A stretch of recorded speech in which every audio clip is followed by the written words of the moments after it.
Hello বন্ধুরা, চলে এসেছি তোমাদের জন্য বিজনেস স্টাডিজের পার্ট 2 সাজেশন নিয়ে। পার্ট 1 এর সাজেশন আমি আগেই দিয়ে দিয়েছি, আমার চ্যানেলে তুমি পেয়ে যাবে। আর না দেখে থাকলে আমি ডেসক্রিপশনে লিংক দিয়ে দিচ্ছি। অবশ্যই পার্ট 1 ভিডিওটা তোমরা দেখে পার্ট 2 এই ভিডিওটা তোমরা দেখবে। পার্ট 1 এ স্টার্টিং চ্যাপ্টারটি নিয়ে সাজেশন ওখানে দেওয়া আছে, এবং পার্টটাকে তোমাদের যে চ্যাপ্টার পরীক্ষাতে হবে সেই চ্যাপ্টারের সাজেশন তোমরা পার্ট 2 তে পাবে।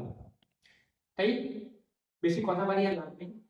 তোমাদের পার্ট 2 এর সাজেশন, অর্থাৎ যে সমস্ত চ্যাপ্টারগুলো তোমাদের রয়েছে স্টার্টিং এর পার্ট 1 এ রয়েছে, এবং স্টার্টিং ছাড়া যে সমস্ত চ্যাপ্টার রয়েছে সেগুলো তোমরা এখানে পার্ট 2 তে দেখবে। ভিডিওটা অবশ্যই তোমরা পুরোটা দেখবে, কোনো জায়গায় স্কিপ না করে, এবং কোনো রকম ইনফরমেশন তোমরা মিস করবে। ভিডিওটি ভালো লাগলে অবশ্যই লাইক, কমেন্ট এবং সাবস্ক্রাইব করে পাশে থাকবে আরো গুরুত্বপূর্ণ ইনফরমেশন তোমাদের পাওয়ার জন্য। তো চলো কথা না বাড়িয়ে শুরু করা যাক। চলে এসেছি তোমাদের পরবর্তী চ্যাপ্টার ডিরেক্টিং, যার বাংলা নির্দেশ দান, তার মান 2 এর প্রশ্নগুলি নিয়ে। প্রথম প্রশ্ন রেখেছি, তদারকি বলতে কি বোঝো? দ্বিতীয় প্রশ্ন, অনুপ্রেরণার সংজ্ঞা দাও। নেতৃত্বের সংজ্ঞা দাও। নির্দেশনার সংজ্ঞা দাও বা এর বৈশিষ্ট্য সম্পর্কে আলোচনা করো। জ্ঞাতকরণ বলতে কি বোঝো? আর্থিক এবং অনার্থিক উৎসব প্রদান বলতে কি বোঝো? উদাহরণ দাও। ব্যবস্থাপনার একটা কাজ হিসেবে নির্দেশ দান এর সংজ্ঞা দাও। নিয়ম মাফিক জ্ঞাতকরণ ও অনিয়ম মাফিক জ্ঞাতকরণের মধ্যে পার্থক্য উল্লেখ করো, এবং এর পাশাপাশি তোমরা এর সুবিধা অসুবিধাগুলো করে রাখবে। এর মধ্যে থেকে তোমরা ব্যবস্থাপনার একটা কাজ হিসাবে নির্দেশ দান, এই প্রশ্নটা একটু ভালো করে তোমরা রেডি করো, পরীক্ষার জন্য একটু বেশি ইম্পর্টেন্ট এই প্রশ্নটি। স্টার মার্ক করে রাখলাম, এটা পড়বে। নেক্সট চলে আসি মান 5 কে নিয়ে।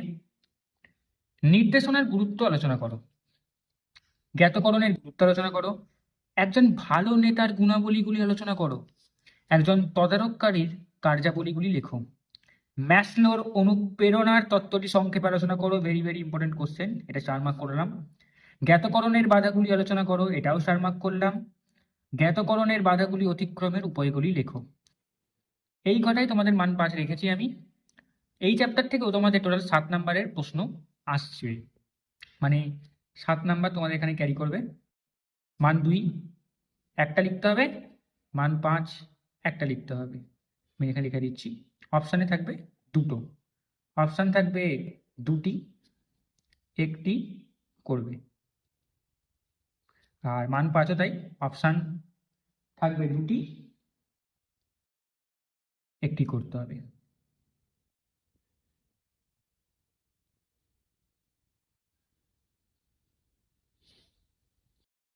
এরপর চলে আসছি পরবর্তী চ্যাপ্টার, কন্ট্রোলিং বা নিয়ন্ত্রণ। এখান থেকে মান 2 এবং মান 3 এই প্রশ্নই আসবে। আগে প্রশ্নগুলো বলে নিই, তারপরে কোশ্চেনগুলোর নাম্বার যেরকম আছে সেরকম পরে বলছি। মান 2, নিয়ন্ত্রণের সংজ্ঞা। নিয়ন্ত্রণকে একটি ধারাবাহিক প্রক্রিয়া বলা হয় কেন? নিয়ন্ত্রণের সীমাবদ্ধতাগুলি আলোচনা করো। পরিকল্পনা এবং নিয়ন্ত্রণের মধ্যে পার্থক্য লেখো। এই কটাই মান 2 এর জন্য রেখেছি। এই কটা বললে আশা করছি এর মধ্যে থেকে তোমরা প্রশ্ন কমন পেয়ে যাবে। চলে আসি মান 3 কে নিয়ে। নিয়ন্ত্রণের গুরুত্ব লেখো। নিয়ন্ত্রণের ধাপগুলি আলোচনা করো। পরিকল্পনা এবং নিয়ন্ত্রণের মধ্যে সম্পর্ক উল্লেখ করো। আর লাস্ট প্রশ্ন রেখেছি, নিয়ন্ত্রণ কি একটি কর্ম অভিমুখী কাজ? ব্যাখ্যা করো। এটা তোমাদের জন্য আমি স্টার মার্ক করলাম। আর স্টার মার্ক কিছু করছি না, এখান থেকে তোমরা সবটাই পড়ো, এটা একটু বেশি ভালো করে জোর দিয়ে পড়ো। এই চ্যাপ্টার থেকে তোমাদের টোটাল 5 নাম্বার থাকবে। 5 নাম্বার থাকবে। 2 নাম্বারের প্রশ্ন একটা করতে হবে,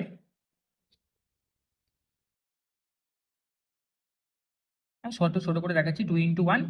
আর 3 নাম্বারের প্রশ্ন তোমাদের একটি করতে হবে। অপশান দুটোর ক্ষেত্রে দুটি করে থাকবে, দুটোর ক্ষেত্রেই অপশান দুটি করে তোমাদের দেবে, যে কোনো একটি তোমাদের বেশি করতে হবে। তোমাদের পরবর্তী প্রশ্ন, ফাইন্যান্সিয়াল ম্যানেজমেন্ট, যার বাংলা আর্থিক ব্যবস্থাপনা। এখান থেকে তোমাদের কোনো মান 2 এর প্রশ্ন থাকছে না, মান 3 দিয়ে এখানে শুরু হবে। তা মান 3 এর তোমাদের জন্য যে প্রশ্নগুলো ইম্পর্টেন্ট সেগুলি হলো, আর্থিক ব্যবস্থাপনা বলতে কি বোঝো? আর্থিক ব্যবস্থাপনা উদ্দেশ্য আলোচনা করো। মূলধন কাঠামো বলতে কি বোঝো? আর্থিক পরিকল্পনা বলতে কি বোঝো? আর্থিক পরিকল্পনার সীমাবদ্ধতাগুলি আলোচনা করো। মূলধন কাঠামোর গুরুত্ব লেখো। কার্যকরী মূলধন বলতে কি বোঝো? আর্থিক পরিকল্পনা বলতে কি বোঝো এটা আমি স্টার মার্ক করলাম। আর্থিক পরিকল্পনা সীমাবদ্ধতা এটা আমি স্টার মার্ক করলাম। নেক্সট কোশ্চেন, স্থায়ী মূলধন বলতে কি বোঝো? উদাহরণ দাও। চলতি মূলধন বলতে কি বোঝো? উদাহরণ দাও। ইকুইটির ওপর কারবার বলতে কি বোঝো? এটাও ইম্পর্টেন্ট কোশ্চেন, এটা আমি স্টার মার্ক করলাম। আর্থিক ব্যবস্থাপনার অর্থ সংক্রান্ত সিদ্ধান্ত সম্পর্কে টিকা লেখো। ছোট করে লিখবে। আর্থিক ব্যবস্থাপনার বিনিয়োগ সংক্রান্ত সিদ্ধান্ত সম্পর্কে সংক্ষেপে আলোচনা করো। আর্থিক ব্যবস্থাপনার লভ্যাংশ প্রদান সংক্রান্ত সিদ্ধান্ত সম্পর্কে সংক্ষেপে আলোচনা করো। এই তিনটে থেকে তোমাদের যে কোনো একটা কিন্তু পরীক্ষায় আসার সম্ভাবনা রয়েছে। এবার চলে আসি মান 5-এর জন্য। মান 5-এর জন্য তোমরা কোনগুলো পড়বে, রেডি করবে সেটা দেখার জন্য। মান 5-এর প্রথম প্রশ্ন লিখেছি, আর্থিক পরিকল্পনার গুরুত্ব আলোচনা করো। স্থায়ী মূলধন নির্ধারণকারী বিষয়গুলি সংক্ষেপে আলোচনা করো। কার্যকরী মূলধন নির্ধারণকারী বিষয়গুলি সংক্ষেপে আলোচনা করো। স্থায়ী ও কার্যকরী মূলধনের মধ্যে পার্থক্য আলোচনা করো। কার্যকর মূলধনের শ্রেণীবিভাগ করো। কার্যকর মূলধনের কার্যনির্বাহ ধারণাটি সংক্ষেপে ব্যাখ্যা করো। এটা একটু স্টার মার্ক করে রাখলাম। মূলধন কাঠামোতে প্রভাব বিস্তারকারী বিষয়গুলি আলোচনা করো। একটি উত্তম মূলধন কাঠামোর বৈশিষ্ট্যগুলি লেখো। আর তোমাদের জন্য এই 3 নম্বরের প্রশ্নটাও আমি স্টার করে রাখলাম, লিখে দিচ্ছি 3x1 আর এটা হচ্ছে 5x1। তাহলে দেখো তোমাদের 3 + 5 করলে দেখো 8 হয়ে যাবে। অপশান দুটোর ক্ষেত্রেই দুটি থাকবে।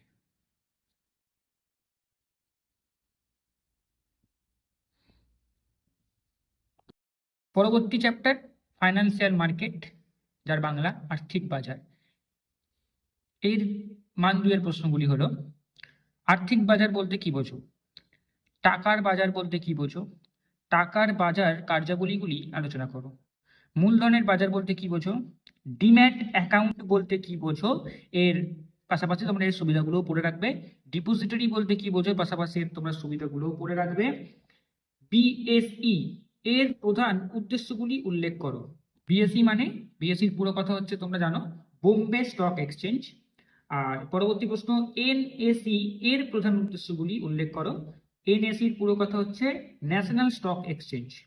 পরবর্তী প্রশ্ন, সরকারি বিল বলতে কি বোঝো? গচ্ছিত গ্রহীতা, এটাকে আমরা ইংলিশে বলে রাখি ডিপোজিটরি, কাকে বলে? এই বিএসইটা আর এনএসই এই দুটো আমি স্টার মার্ক করে রাখলাম।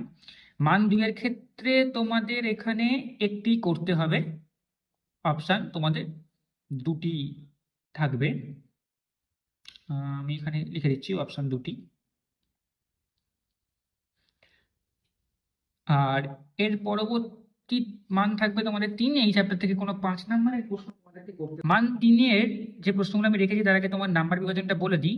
মান 3-এ তোমাদের এখানে দুটি করতে হবে, ঠিক আছে? 3 × 2 অর্থাৎ 6 মার্কস এখানে থাকবে, কিন্তু এর ক্ষেত্রে অপশান তোমরা 4টি পাবে। 4টি থাকবে, যে কোনো দুটি তোমরা করতে পারবে। কি কি প্রশ্ন রেখেছি দেখে নাও এবার। মূলধন বাজারের বৈশিষ্ট্যগুলি আলোচনা করো। স্টক এক্সচেঞ্জ এর কার্যাবলীগুলি আলোচনা করো। প্রাইমারি বাজারের গৌণ বাজারের মধ্যে পার্থক্য লেখো। প্রাইমারি বাজার এবং গৌণ বাজার বলতে তোমরা কি বোঝো সেটা লিখবে। পরবর্তী প্রশ্ন, টাকার বাজারে ব্যবহৃত দলিলগুলি সম্পর্কে বিবরণ দাও। আর্থিক বাজারের শ্রেণীবিভাগগুলি বিশ্লেষণ করো। টাকার বাজারের বৈশিষ্ট্যগুলি আলোচনা করো। সংগঠিত ও অসংগঠিত বাজারের মধ্যে পার্থক্য লেখো। এটা আমি স্টার মার্ক করলাম। টাকার বাজার এবং মূলধনের বাজারের মধ্যে পার্থক্য লেখো, এটাও আমি স্টার মার্ক করলাম। এটা আমি ডবল স্টার দিলাম, এটা ভেরি ভেরি ইম্পর্টেন্ট। তার পরবর্তী প্রশ্ন, এসিবিআই এর উদ্দেশ্যগুলি আলোচনা করো। এসিবিআই মানে হচ্ছে security exchange board of India, এটাও আমি স্টার মার্ক করলাম। এর উদ্দেশ্য এবং এর কার্যাবলী দুটোই তোমরা পড়ে রাখবে। পরবর্তী প্রশ্ন, এনএসডিএল এর সংক্ষিপ্ত বর্ণনা দাও, এবং তার পরবর্তী প্রশ্ন, সিডিএসএল এর সংক্ষিপ্ত বর্ণনা দাও। এনএসডিএল এর পুরো কথা হলো ন্যাশনাল সিকিউরিটি ডিপোজিটরি লিমিটেড, আর সিডিএসএল এর পুরো কথা হলো সেন্ট্রাল ডিপোজিটরি সার্ভিস লিমিটেড। পরবর্তী প্রশ্ন, শেয়ার বাজারে লগ্নিপত্র ক্রয় বিক্রয় এবং নিষ্পত্তির বর্তমান পদ্ধতিটি আলোচনা এবার তোমাদের মার্কেটিং ম্যানেজমেন্ট 2, যার বাংলা বিপণন ব্যবস্থাপনা 2, এটাই হচ্ছে তোমাদের বিজনেস স্টাডিজের লাস্ট চ্যাপ্টার। এখান থেকে মান 2 এবং মান 3 দুটোই আসবে। মান 2 থেকেও তোমাদের একটাই করতে হবে, আর মান 3 থেকেও তোমাদের একটাই করতে হবে। টোটাল 5 নাম্বার এই চ্যাপ্টার থেকে তোমরা করবে। অপশান একটা করেই দেবে, অপশান একটি, আর এর ক্ষেত্রেও তোমাদের অপশান একটিই পাবে। তো চলো প্রশ্নগুলো তাহলে দেখি, মান 2 এর জন্য তোমরা কোনগুলো রেডি করছো। বিজ্ঞাপন বলতে কি বোঝো? এটা সব থেকে ইম্পর্টেন্ট প্রশ্ন, বহুবার পরীক্ষাতে এসেছে, ভেরি ভেরি ইম্পর্টেন্ট। পরবর্তী প্রশ্ন, বিক্রয় বিদ্যা বলতে কি বোঝো? তার পরবর্তী প্রশ্ন, বিক্রয় সম্প্রসারণ বলতে কি বোঝো? প্রচার বলতে কি বোঝো? বিক্রয় সম্প্রসারণের বিভিন্ন উপাদানগুলির নাম লেখো। ক্রেতা ও বিক্রেতার দিক থেকে বিক্রয় বিদ্যার গুরুত্ব আলোচনা করো। প্রসারের মূল কাজগুলি আলোচনা করো। এবার হচ্ছে এই চ্যাপ্টার থেকেই তোমরা মান 3 এর জন্য কোনগুলো রেডি করবে।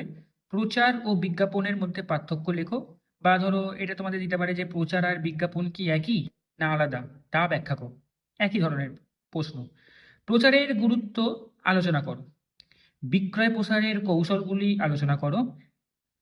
একজন ভালো বিক্রয় কর্মীর দৈহিক বা পেশাগত বা মানসিক গুণাবলীগুলি লেখো।